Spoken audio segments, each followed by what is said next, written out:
The last comprehensive review of the Workers' Compensation Board was done more than 15 years ago, and so this is long overdue. It is absolutely critical that Albertans feel confident that this system provides fair compensation and meaningful rehabilitation in a way that is sustainable and affordable. This in-depth review will look at all parts of the WCB system, including governance, administration, and legislation.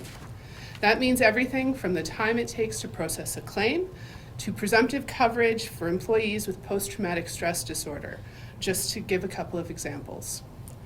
In addition to the WCB, the panel will also look at the Appeals Commission and the Medical Panel Office. The panel will engage with injured workers, employers, labor unions, key partners, and interested Albertans who rely on the WCB system.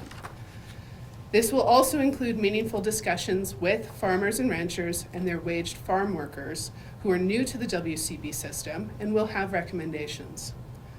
I also want to stress that the dedicated WCB board members, staff, and other officials will be engaged in every step of the way. As Labor Minister, it's very important to me that absolutely everyone who relies on the WCB is heard through this process. Our intent in a comprehensive review is to look at the Workers' Compensation Board's governance and effectiveness, the principles of compensation, the policies of the WCB, including those related to privacy and confidentiality, as well as the transparency of processes and decision-making.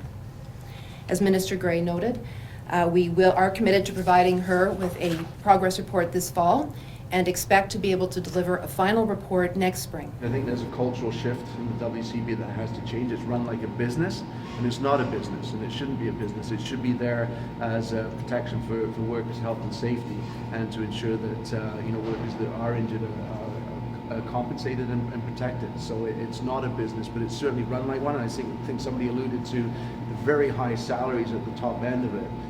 And this is part of the problem with boards and commissions in Alberta, is they've taken on this business mentality as opposed to being what they are, which is a public service for the people who need them. And maybe part of this review will look at that culture.